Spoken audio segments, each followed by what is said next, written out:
Maya Pabengi, Pampanga, magandang gabi Central Luzon. Ako po kayong talasuyo, Jennifer Salenga. Areni na rin mga regular balita ngayong Biyernes, November 3, 2023. Ordinansa para king striktong regulasyon karing industrial parks at warehouses, susulong deking Pampanga. Migpaganakayin Comelec karing kinandidato at tanggalan dala ring kebet a campaign posters.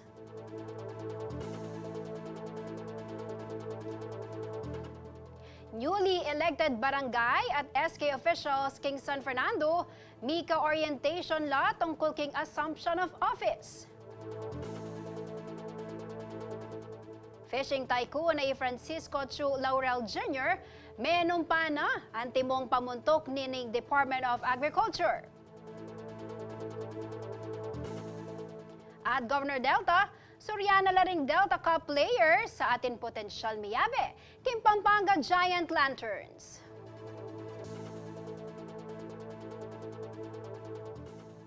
Mimiyay ang paganaka in Commission on Elections karing sablang kinandidato keng barangay at sangguniang kabataan elections 2023 ilako danala ring karelang pakasabi da campaign posters.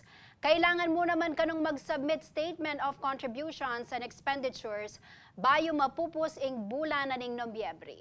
Hining report.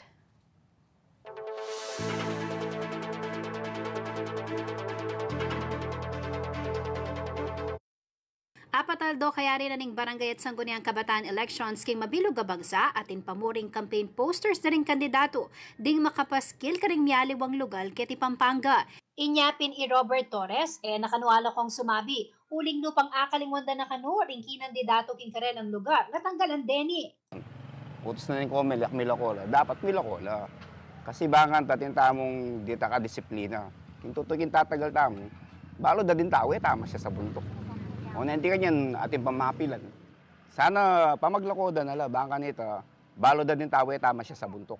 Agpangking Commission on Elections, responsibilidad na ring ganaganang kinandidato, natanggalan na ring penga bita election para Fernalias, antimoring campaign posters, uling yari na yung halalan. May responsibilidad din po tayo na susundin na pagkatapos po natin ilagay ang mga yan, ikabit ang mga yan, ay tayo mismo ang naglagay, kailangan tayo rin po ang pagtatanggal sa atin. Pati ring penga bita posters karing private property, dapat mo naman kanong ilako at sa karing mikibandi. Agpangking Assistant Regional Election Director na ning Comelec Central Luzon ay Attorney Elmo Duque. Sa mga private property, hindi po trabaho ng property owner, pinagbigyan na po tayo ng pribileyo na magamit ang kanilang pasilidad. Mukha naman natin, pangalan naman natin, at punor naman natin, natanggalin yung ating mga inalilay sa kanilang mga private property. Dagdag na paning Comelec, apinining panahon bang apakiting masabal daring tinagal, sinambut mano mesambut, karing karelang lugar. Meron pong penalty doon na pag hindi natin tinanggal, considered a violation for an election offense. Ipakita natin sa taong bayan na tayo po ay magandang modelo tumupad sa batas at gusto natin, hangarin natin na magkaroon ng sambayan ng Pilipino ng isang malinis and healthy living environment. Pega na ka na naman ng COMELEC yung pa mag-file statement of contributions and expenditures o SOSE. King November 29 ng deadline of submission at midi ng lakanong administrative finding taluki kanini. Pag pinag-aralan po natin ang kalagayan po ng Barangay NSK, napakadami po. Kaya po, pumunta po ng maaga sa ating mga opisina para matulungan po kayo ng ating mga election assistant, election casuals, election officer na may ayos po ang iyong mga statement of contributions and expenses. Samantala, may daluman lang notice of suspension of proclamation. Ding at 24 na kandidato king mabilog sa Central Luzon nagpangkang duke. Adwala ka ng SK chairman at 7 SK kagawa ding may din ng notice keti Pampanga. And unless the division or the NBank will decide in favor of the winning candidate but was not proclaimed, mananatili na hindi siya nananalo at wala siyang karapatan na maiproklama. Ako yung kaya kayong talasuyo ay Jennifer Salenga, ating pusong makabalen.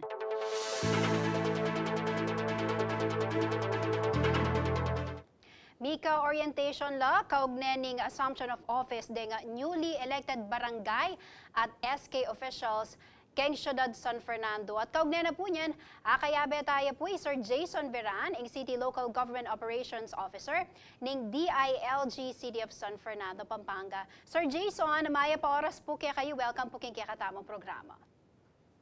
Thank you so much po and magandang gabi po sa lahat po ng ating nanonood at dito po sa programa po ng CLTV. Opo, Sir Jason, ini ayal ben ke po ne itang kaya kayong guesting kaya katamong BSK special king bawaling chismis kan Sonia Soto at abang gityo po ka rin na mag-umpisaya ing pamagbante na ning DILG kareng barangay officials istong mayari ning halalan. Inipin po ne mayari ne may proklama na la po ring menyabot mo muna po siguro nga dili na ano po ing kailangan ng gawan deni pong menyabot ne bayong opisyales keng barangay at SK. Sir Jason. Opo, may mga requirements po tayo bago po sila makapag-perform ng kanilang mga duties and functions po sa kanilang mga barangay. So gaya po na nasabi po ng ating pong Assistant Regional Director from the COMELEC ay kailangan po makapag-submit po sila ng kanilang pong Statement of Contributions and Expenditures po or SOSE na tinatawag po natin within 30 days na kanila pong pagkapanalo or mula po sa resulta ng ating pong BSKE. Ikalawa po, para sila naman po ay magkaroon po ng oath, ay kailangan po ay nakahanda po sila sa lahat ng mga direktiba ng DILG at mga requirements po natin bago po sila makaupo sa kanilang mga assumption to office po nila. Correct me if I'm wrong, hanggang alila po magpasa pang SOSE, alila pa po makapag-assume, makanita po ba, Sir Jason? Apo, sa Republic Act 7166 sa Section 41 po ay sinabi po doon na no any elected na officer po may perform his duties and functions without prior submission po ng kanya pong SOSE. So tayo po sa DILG ay nakikipagtulungan po tayo sa COMELEC para ma-ensure po natin na tumutupad ito pong ating po mga barangay officials po sa requirement po ng ating pong RA 7166. Opo, nabanggit na nga kanina ni Attorney Elmo Duque ng COMELEC no, na kailangan agad-agad na gawin ito dahil nga ho, madami yung mga kumandidato, hindi katulad kapag local election. So Sir Jason, pero sabihin na ho natin no, na nakapag-submit na sila ng SOSE, ano po ba yung mga unang obligasyon na kailangan nilang gawin? I believe naglabas po ng memo ang DILG, no, kaugnay po dun sa yung pong pag-turn over, no, lalo na po yung mga government properties. Ano po yung malinaw na direktiba ng DILG sa mga nanalong kandidato? Opo. Unang-una po, dalawa po ang binibigyan ng direktiba ng DILG. Isa po para sa mga outgoing o yung mga natapos na po ang kanilang termino o administrasyon. At ikalawa naman po ay para sa mga incoming na mga elected officials po natin na magkakaroon po ng kanila pong panibagong administrasyon. So para po sa mga outgoing, tama po kayo Ma'am Jen, na dapat po ay makapag-inventory po sila at sila po ay tumupad sa mga turnover ceremonies po na kinoconduct at pinapangunahan po ng DILG. At ang ating naman po mga incoming na mga barangay and SK officials, sila naman po ay tatanggapin po nila kung ano po yung na-turnover mula po sa mga outgoing na barangay and SK officials. Pero malinaw ko lang po Ma'am Jan, bago po sila makapag-assume ng duties and functions po nila, hindi po necessary or hindi po requirement bago po sila makapag-oath ang turnover ceremonies po natin. Ang turnover ceremonies po na ito ay obligasyon po para sa isang smooth na pagpapakbo ng ating pong mga barangays. Pero para po sa oath of office po nila or makapag-assume po sila ng kanilang mga posisyon, dalawa lang po ang requirement ng ating pong batas. Una po ay na-proclaim po sila at ikalawa ay sila po ay makapag-oath of office administered by authorities po natin. So dalawa lang po yung kailangan nila para sila po ay makapagsimula ng kanila pong mga duties and functions po nila. Sir Jason, yung transition ho, usually gaano katagal yon? Meron po bang timetable na binibigay ang DILG kaugnay po nito? Opo.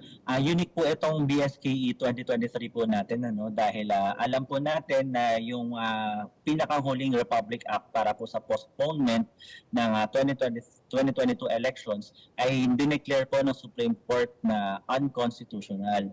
Kaya naman po ang transition period po natin na usually po na tumatagal ng 30 days ay hindi po naging applicable para po sa 2023 BSKE.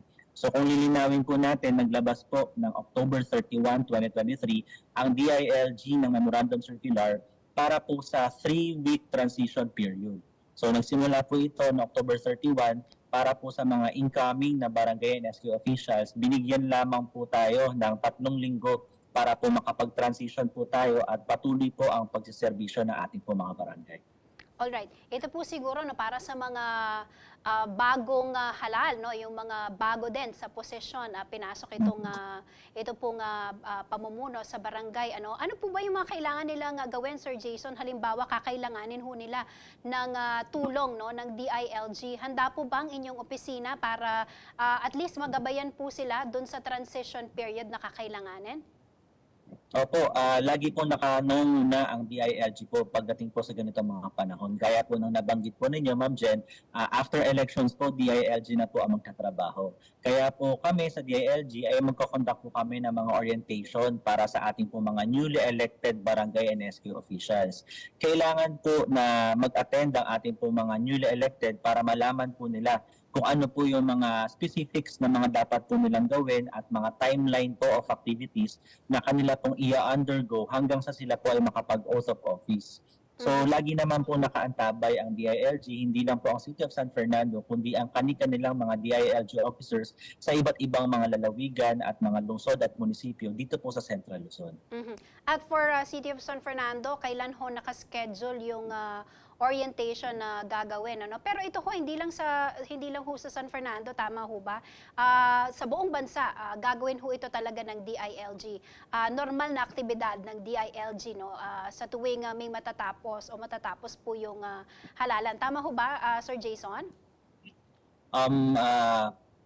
Yes po, siguro po for the orientation or coordination po ng ating mga DILG officers sa mga bagong halal na mga barangay and SK officials, normal po ang coordination. Pero ito pong gagawin natin na orientation para po dito sa lungsod ng San Fernando, ito po ay initiative of the DILG City of San Fernando. Pero dito po sa lalawigan ng Pampanga, marami po tayong mga mga munisipyo at mga cities din po like na magkakonduct din po sila ng kanilang mga orientation. Pero tama po kayo, may mandato po ang DILG na lahat po ay makapag-coordinate ang ating po mga SK and barangay officials po sa kanilang DILG. Pero specifically po for the orientation na nabanggit po ninyo, nagaganapin po namin sa Lunes, ito po ay for City of San Fernando only po. Mhm. Ano pong mangyayari, Sir Jason? Halimbawa, itong mga bagong halal na opisyal ng barangay hindi po mag-attend dyan po sa orientation. Nabanggit nyo, napakahalaga nito dahil ituturo ho ninyo sa inyo. Lalo na doon sa mga bago, no, yung mga kailangan nilang gawin, no, sa kanilang pong pag-assume sa posisyon. Since ito po ay orientation pa lamang po, hindi po sila mandated or required na sila po ay mag-attend. Siyempre po, hindi pa po sila officially assumed to office. So wala pa po kaming pinakang kumbaga jurisdiction sa kanila po hangga't hindi po sila nanunumpa. So long as hindi pa po sila nanunumpa, maaari naman po silang gumawa ng kanila po mga other priorities po nila, no? Pero once na sila po ay nanumpa, kailangan po ay sumusunod na po sila sa ating DILG. So, itong orientation po na ito ay, since ito po ay inisyatibo ng DILG City of San Fernando, hinihikayat po talaga namin na ang lahat po ay magpunta po dito sa orientation na ito. Kung sakali hindi po sila makapunta sa orientation, so long as natupad po nila ang mga mandato or ang mga requirement po na hihingi ng COMELEC at DILG, ay maaari naman po sila makaluklok sa kanilang pong mga kanilang mga respektibong offices po nila. Opo, Sir Jason, syempre ho, hindi lang ang DILG ang kailangang magbantay, ano?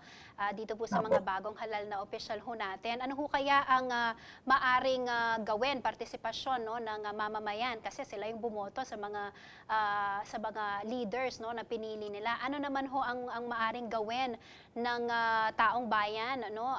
Lalo na ho dito po sa pag-upo ng kanilang mga bagong halal na opisyales sa barangay at SK? Opo. Napakagandang tanong po ito, no? Siyempre po hinihimo po natin ang partisipasyon ng lahat po ng ating po mga kababayan sa kanila po mga kanilang barangay. So meron po tayong tinatawag na full disclosure policy kung saan po binibigyan po ng linaw o binibigyan po ng report ng mga barangay ang kanilang mga expenditure ng kanilang mga pondo. Sa kanila pong first 6 months na kanila pong panunungkulan ay magkakaroon po ng reporting through the full disclosure policy and barangay assembly ang ating po mga kasalukuyan na maluluklok na mga barangay and SK officials. Kaya po dapat po ang ating po mga kababayan ay matamang nagmamatsyag, nag-a-attend ng mga barangay assembly. Sila po ay humihingi ng mga financial disclosure o kaya ay tumitingin sa mga financial disclosure policy board po natin para ma-ensure po nila na ang kanila pong napili ng mga barangay and SK officials po ay ginagawa ang kanilang tungkulin. Ang barangay assembly po ay ginagawa tuwing Marso at Oktubre ng kada taon po at ito po ay dapat ina-attenan ng lahat ng mga residente ng ating po mga barangay. Mhm. O ito po, baka may paalala din ng DILG kasi nakikita ho natin, Sir Jason, ano, na parang ang dami pa rin ho mga posters ang nakasabit at lalo na ho, tapos na yung halalan, no, may responsibilidad lahat, no, ng mga kumandidato, lalo na ho siguro yung mga nanalo, no, pagdating po sa paglilinis naman dito sa mga campaign posters na ito. Ano po ang paalala po ng DILG? Opo, so long as ang ating po mga kandidato ay meron din po silang mandato talaga na tanggalin or baklasin ang kanila po mga election paraphernalia, meron din po tayo na kanya-kanyang mga task force na nakabuo po sa bawat city and municipality. So, ang ating po mga local government units ay maaari po silang tanggal ng mga posters po na ito kung ito po ay nasa mga posting areas po or mga illegal posting areas po natin. Para po doon sa ating mga kababayan na nasa kanilang mga bahay-bahay naman po ang mga poster or mga paraphernalia po na ito, maaari po nilang sila na po mismo ang magtanggal ng ating pong mga election paraphernalia na naiwan po ng ating mga kandidato. So, ito po ay whole of nation approach po tayo in terms of Oplan Baklas at hindi lamang po talaga nakaatang sa ating po mga kandidato whether winning or losing sa ating pong mga pagtanggal ng election paraphernalias. Alright, baka meron pa po kayong gustong iparating, no, sa ating mga manonood maliban po dito sa gaganaping orientation. Ano pa po ba yung mga activities na gusto niyo pong ipaabot sa ating mga mamamayan, lalo na po yung mga taga San Fernando na activity ng DILG, Sir Jason? Opo, siguro po mananawagan po tayo particularly sa ating po mga barangay and SQ officials. Napakahalaga po ng gagawin po natin na orientation sa Lunes. Sana po ay maka-attend lahat po ng punong barangay at ng SK chairperson sa ating po orientation. Paalala po, punong barangay and SK chairperson lang po, hindi pa po kasama ang mga barangay kagawad at ang ating po mga SK kagawad members. Para naman po sa mga susunod pa nating mga activities po natin, ito pong darating na November ay magkakaroon po tayo ng Children's Month celebration kung saan naman po bibigyan po natin ng pansin ang ating po mga kalagayan ng ating po mga kabataan sa kanilang mga barangay at sa kanilang mga syudad or mga munisipyo. Sa darating ng Disyembre naman po ay magkakaroon po tayo ng first na buwan kung saan po nakaupo ang ating po mga barangays. Magkakaroon po tayo ng mga reorientation or reorganization ng iba't ibang mga bodies. So meron po tayo mga development councils, peace and order councils. Ang ating po mga CSO ay maaari pong lumahok at maging membro ng mga council po na ito sa mga barangay para sila po ay makapag-propose ng mga programs at sila po ay maging kabahagi po natin sa pamumugobyerno sa ating po mga barangay. So napakahalaga po ng participation ng CSO na ito dahil dito po natin makikita kung gaano po ka-inklusibo ang ating po pamamahala sa barangay. Alright, bilang panghuli na lamang po, Sir Jason, ano ho ang mensahe ho ninyo sa lahat ng mga bagong halal na opisyal sa barangay at sa Sangguniang Kabataan? Opo. Siyempre po ang huling election po natin ay 2018 for the barangay and SK officials. Maaari po ng imahe ng ating pong mga barangay officials and SK officials ay yung dati pa pong uri ng pamumugobyerno. Pero binabalaan or binibigyan po natin ng paunang pabatid sa ating po mga barangay, incoming barangay and SK officials na iba na po ang uri ng pamamahala ngayon.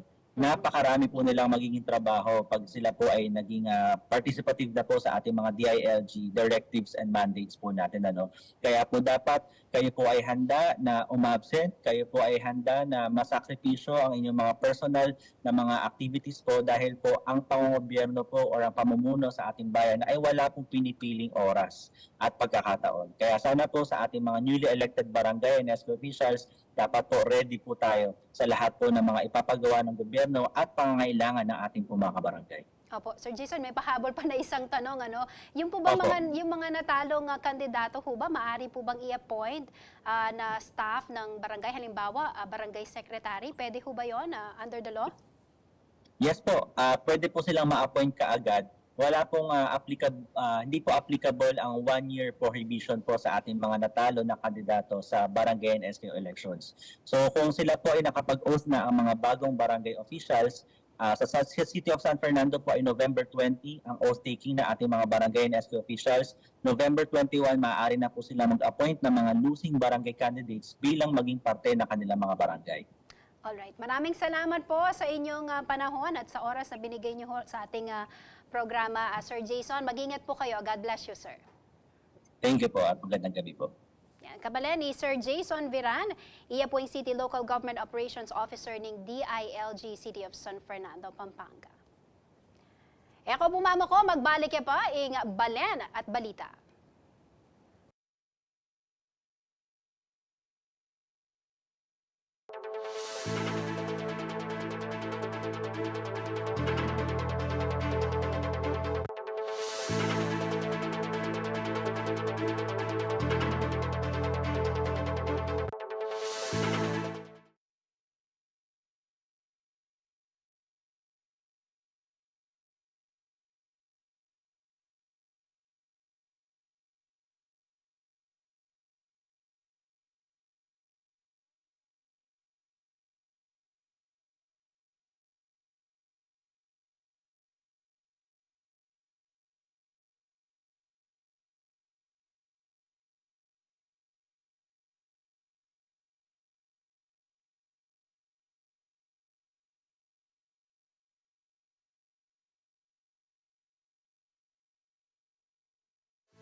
Makatudok kayo pa rin kay Balan at Balita. Bisalang na king mumunang hearing na ning sangguniang panlalawigan ng Pampanga ing susubong Ordinance number 34 pinasa ng 3rd District Board Member Attorney Ananias Canlas. Ining batas sa magnasang gawang mas strikto deng regulasyon mikikabalwan king operasyon dareng industrial park sampong warehouses king probinsya. Lalam ning may sabing proposed ordinance, may ing responsibilidad ning matigik pamagbante at pamagpatupad kareng regulasyon kareng local government units so LGUs. Ampo kareng law enforcement agencies, kalupaning Philippine National Police at National Bureau of Investigation. Kailangan mo naman kanu na magamit lamo deng ipatalakad ay industrial parks sampong warehouses, basiking makalagay king karelang business permit. May alarma yakano yung provincial government king milyaring drug operation inyang September 28 nung nukarin ato kalking warehouse king San Jose Malino, Mexico ding 560 kilos ning droga ang magkaulagang 3.8 billion pesos.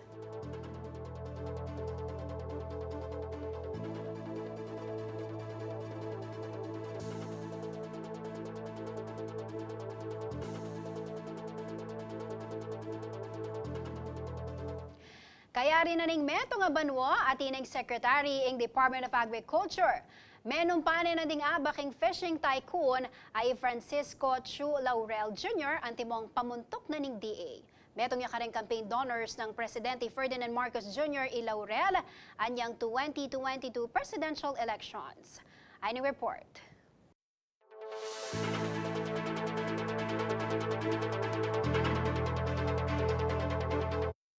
Kaya rin na ring may gitmetong banwa, may talaga ng bayong mamuntoking Department of Agriculture, i-Presidente Ferdinand Marcos Jr. Ngening Aldo, November 3, menong paning negosyanteng i-Francisco Chu Laurel Jr. ang timbong Agriculture Secretary. I-Laureling Presidente na ng Frabel Fishing Corporation at metong kareng campaign donors ng Presidente Marcos Jr. anyang 2022 presidential elections. Agpangkang Marcos, panoon na bangating regular na manibala king ahensya.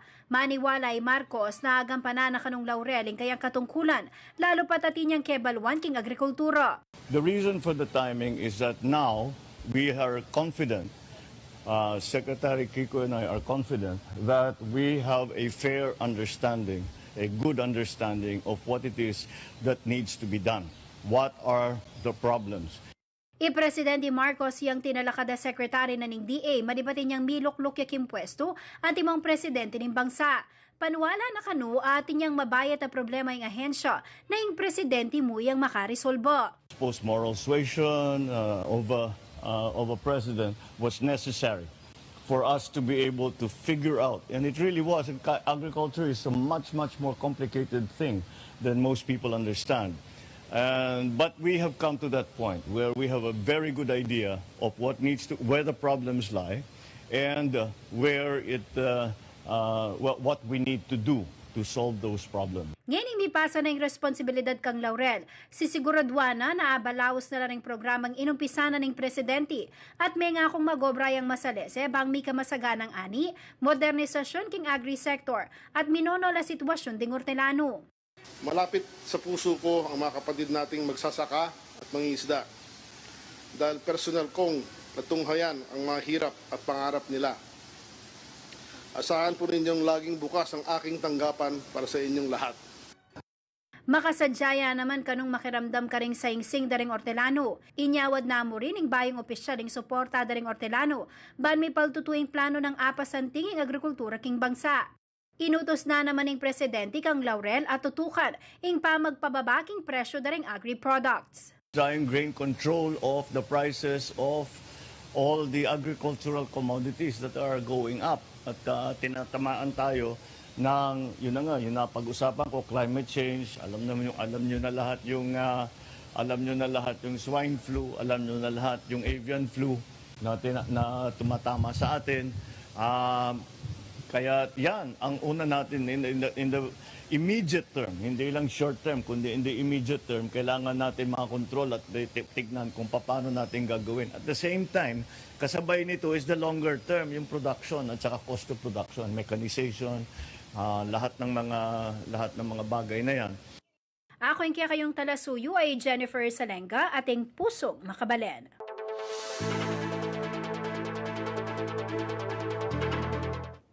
Agkatano ng National Economic Development Authority o NEDA Region 3, reng photographers at photo enthusiasts, ang Makiabeking Central Luzon Regional Development Plan 2023 Photo Contest.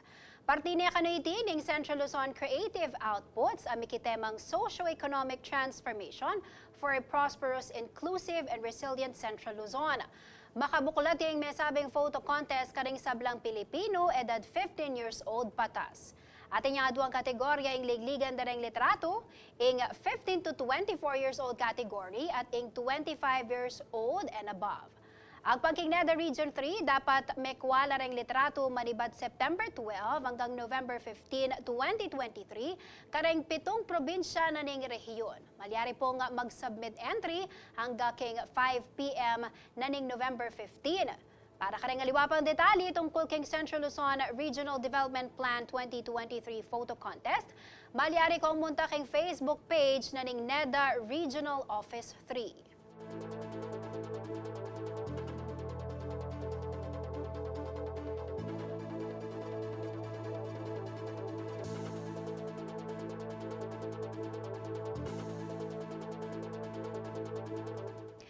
May parangalan niya yung lokal na kapanibalan ng Angeles City, antimong metong at child-friendly local government unit, king merapat at 2022 child-friendly local governance audit. King mesabing assessment, mika score yang 92.46 ng city government, nung nukarin at suya king pang-14 arango kareng eganagadang LGU king Central Luzon. Metong kanu kareng pagmaragol ng Angeles City Mayor Carmelo Pogi Lazatin ing outreach operation kareng amanwang street children. Bangkanita, bidinan lang desenting tuknangan. Pesik nangan mo naman kanu king syudad ing anti-mendicancy o pamagbawal king pamagpalimos. Lakwas nung magagamit laking modus ding menor de edad. Maragulya rin kanong puntos ing pamamya ng libreng school supplies ning lokal na kapanibalan kareng public schools ampong daycare centers. Aktibo ya kanong gugusal ing City Social Welfare and Development Office bang pasignangan ding programa para kareng kay nakana.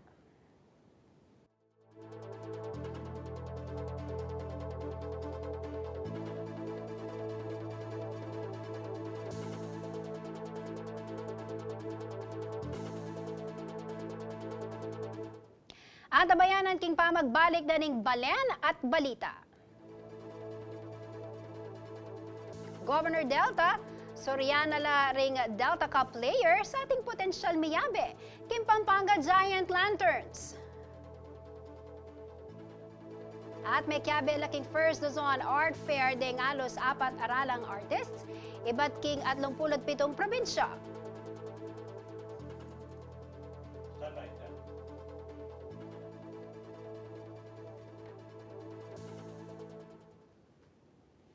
Eko po mama ko, magbalik ya pa po yung balen at balita.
Makatuto kayo pa mo rin kay balen at balita. Formal ning may buklad ngayon Lunes ang Delta Cup 2023 ing Pampanga Intermunicipalities Cities Tournament Keti. Inanunsyo na pong Governor Dennis Pineda na mag-obserbaya karing player sa ating potensyal bang miyabe king Pampanga Giant Lantern Team. O ining balita ng Arlene Salonga.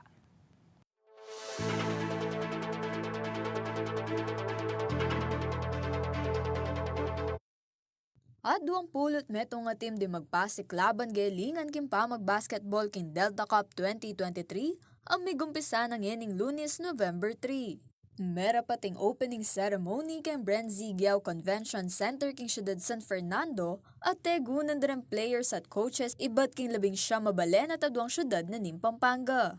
Banwa-banwa yung mararapat ng Provincial League IT ang timong metong nga party ng Sports Development Agenda ng Pampanga Governor Dennis Delta Pineda. Libre ang paliga ang timurin ding uniform direm players. Midinan la naman siya dinala na libong budget iba't kapitolyo din balang grupo.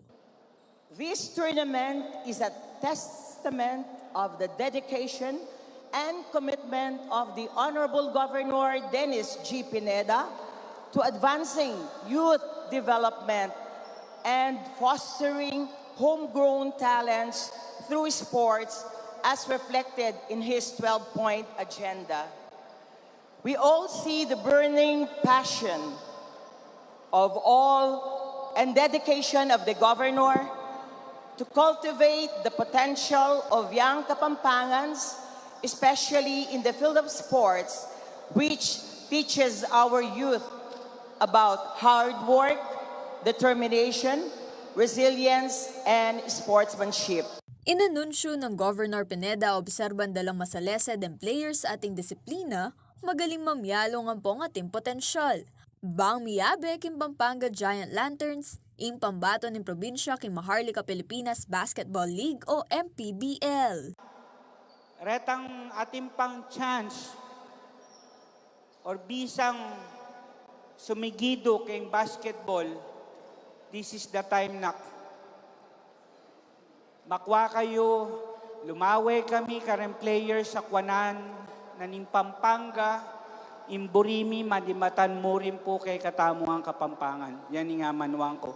Malayo po minsan, ikayo na'y mag-represent na ning Pampanga Giant Lanterns. Diba mas masanting? Inawad na namang Guagua Mayor Tonton Torres at tatalakad Board of Director ni Pampanga Mayor's League kareng players na ipakiting galingan daking pa mag-basketball at iwasan ng palibuntok keng hardcourt. Ing pakisabi mi kayong players na sana gawan tayong venue ini para i-showcase ing kayong skills and talents. Tayo gagawan venue ini no ka rin ikatamo mismong Kapampangan bipapate at sana paltota mo na ikatamong Kapampangan misasan metong tamo at palto tayong galing tamo keng pamag-basketball. And sana marakal tamo pa at discover na mamagaling na basketball players keng kekatamong probinsya. Pepasyag na mo ring Governor Pineda yung kayang instruction kim Basketball Committee, aalalang lugal ken Delta Cup, dem marinat mamyalong. Nak, linawang ko mo kay kayo na. Ing liga tamo, basketball ya, boxing na. Boxing, basketball, nak. So, pakabiling kong masalese kay kayo, nak. I-promote tayo tang sportsmanship, nak. Okay? Itamo nga, tandanan nyo, Kapampangan tangan. Metong tamo mo daya, Kapampangan. It doesn't matter nung no ka rin kambalen, we're still a Kapampangan. So, there's no reason na dapat migulo tamo. Okay? Ing laban na ini, pakit tamo,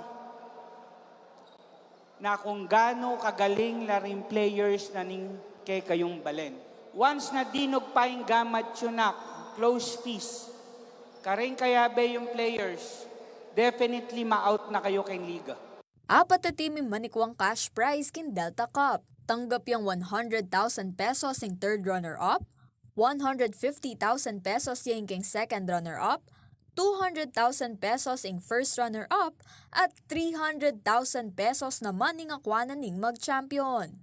Samantala, may akwa nemang Best Muse in pambato ng Santa Rita team kin Delta Cup 2023. Kaya bay Jenna Lumbang Parungaw, ako po yung kaya kayong Talasuyo, Arlen Salonga, ating pusong makabalen. Biras laking apataralang artist ding Mekiabe king mumunang Luzon Art Fair merapat king Tarlac City. Silipan tamoy maging kaganapan king report ng Jody Mercado.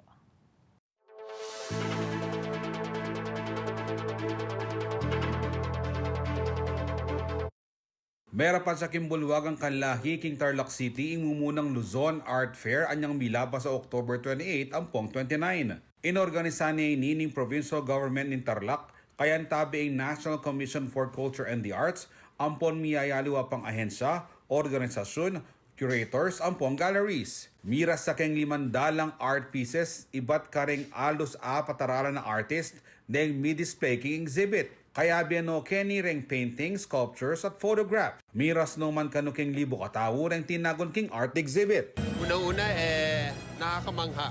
Talagang napakaganda ng mga art of works ng ating mga artists mula sa buong Luzon. At nagpapasalamat kami sa support na binigay nila na dito ginanap ang ating art fair sa Tarlac. Diba? Nakikilala na ang Tarlac sa sining, kultura, sa arts. Dahil nakikita namin to isang economic driver ng aming probinsya. Sa dami ng mga turista na bumisita ngayon, puno po lahat ng aming mga hotels.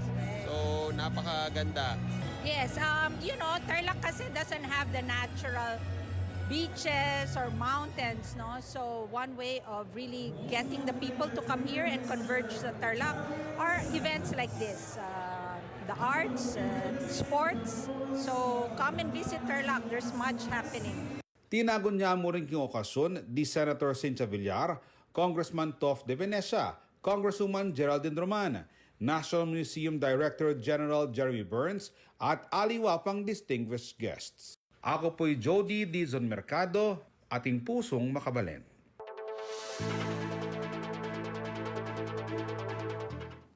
Para po sa mga nagbabalak na mamuhunan o di kaya'y mag-invest sa real estate at nais ng garantisadong mataas na return on investment, narito na ang kauna-unahan at best property investment option sa Pampanga, ang Severa Prestige na dinevelop ng Westchester Realty Corporation. Para po sa karagdagang detalye, narito ang report.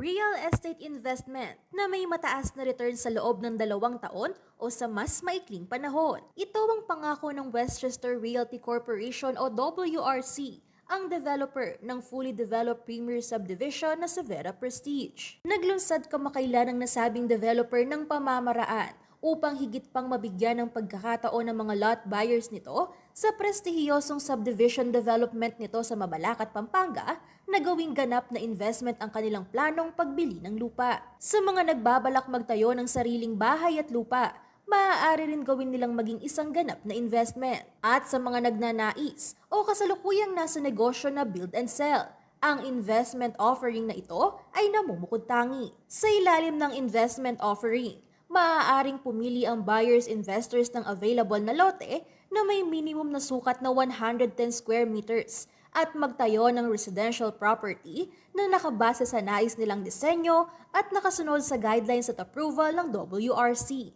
Maaari ring hintayin muna ng buyer investor na matapos ang unit bago ibenta o di kaya namay magumpisa na sa paghahanap ng buyer habang ongoing ang konstruksyon. Nakatakda naman daw ang pagbabayad ng unang monthly amortization para sa lote pagkatapos ng 15-month construction at selling period na ibinigay sa buyer-investor. At kung sakaling sa palagay nito ay hindi patakda upang ipagbili ang natapos na bahay at lupa na kanyang ipinatayo, maaaring ituloy nito ang paghuhulog ng bayad sa lupa. Samantala, maaaring paupahan ang naitayong bahay upang makadagdag sa maihuhulog ng bayad sa tinayuang lupa. Sakali namang maibenta ng buyer-investor ang naitayong bahay at lupa, doon lang nakatakdang bayaran ng buo ang halaga ng lupa na kinatatayuan ng bahay na kanyang pinagawa. Maaari rin umanong ibenta ng buyer-investor ang housing unit sa WRC upang agad na mabawi ang investment at makakuha ng ROI. Sa loob mismo ng township project na ito, naroon ang iba't ibang establishmento at pasilidad mula sa simbahan, shopping malls, salon, spa, school, mga kainan at coffee shop. In terms of recreational activities, hindi ka mauubusan ng choices. Mula sa swimming pools, clubhouse, basketball court, at iba pang amenities, lahat ng yan present sa Severa Prestige. Ang Severa Prestige ay matatagpuan sa kahabaan ng MacArthur Highway. Ilang minuto lamang ang layo nito sa Clark, ang sentro ng business, aviation, education, tourism, leisure at iba pa. Para sa karagdagang detalye, bumisita na sa Severa Prestige o di kaya na may tumawag sa mga numerong 0961-707-6666 para sa Smart at 0916-606-8124 para sa Globe. Angelica Cara, CLTV 36 News.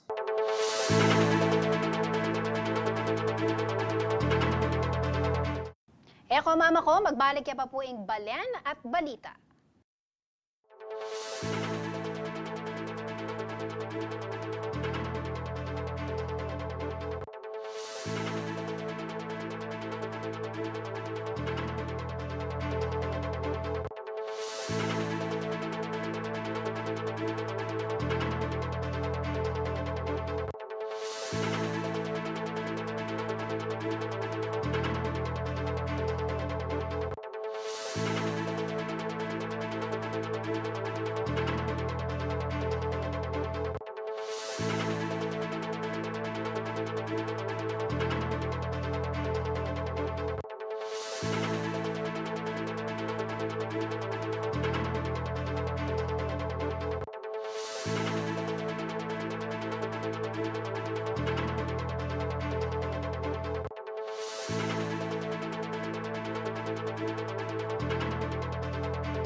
Makatuto kayo pa rin po kay Balen at Balita. Sa punto pong ito, alamin po natin ang magiging lagay ng panahon mula po kay Ginoong Manny Esguera, ang Chief Weather Forecaster ng Pag-asa Clark. Sir Manny, ano po ba ang magiging lagay ng panahon, lalo na po weekend na naman?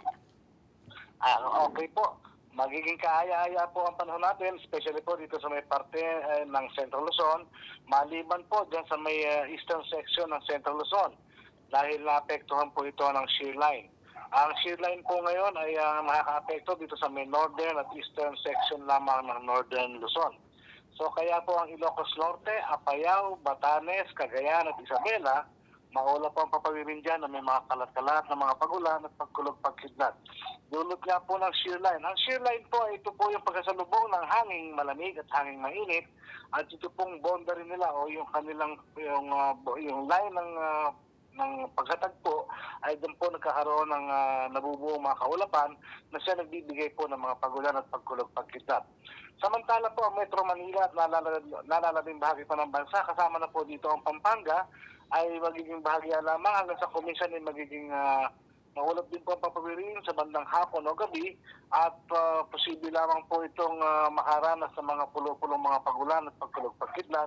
Ito po naman ay dulot ng mga localized thunderstorms. So sa ngayon po, medyo humina po yung amihan, pero sa Northern Luzon po ay nagbibigay rin po ito ng mga pagulan. Yes po. Alright, maraming salamat po sa inyong ulat panahon, Sir Manny Esguera, at Chief Weather Forecaster mula po sa Pag-asa Clark. Welcome po at magandang gabi. Good evening, sir. Kenta naman pong alawang balita, 5 pa mong bulan, manibat inya nga magumpisayang maging content creator king social media, 18 anyos sa EIZ Wilson, at ining may get 14,000 followers king Facebook, kabang alos 10,000 na lareng kayang subscribers king YouTube. Keraklan kanu kareng kayang content, tungkol king kayang Aldoldo Gagawan. Antiya kanong diary na yung kayang social media accounts. Atin itang magobraya king bale, ningat sa school, mamangan kilwal ang pong gigimik, kaya beding kayang kaluguran. Aparte king mana kita niya king content no, maragulya naman kanong sauping pa mag-vlog no, banglakwas ma-developing kayang self-confidence. Meging advantage sa kano ini king kayang pamakyabe king mutyaning Lubao, nung nuka rin iya ing miputungang koronang Lakambini ning Lubao 2023. First-year tourism student yay IC at ngening makasadyaya nemo rin irepresenta ing karelang Balen king Lakambini ning Sinukwan, marapat naman king December 7 ing Coronation Night. Linwal ko po kasi talaga king comfort zone ko, which is detang bagay na ako expect gawan ko king sarili ko makanyan is gawa ko na, tas maging sociable ko po lalo. So maragulo pong sawap talaga yung pa mag-vlog. Amin din mga regular balitang kinalap na ng kaya katamong news team. Para po kayong aliwapang updates, like and follow yun lang mo rin kaya kaming social media pages. King lagyo na po ning mabilog ang CLTV 36 News and Current Affairs. Ako po yung kaya kayong talasuyo, Jennifer Salenga, ating pusong makabalen.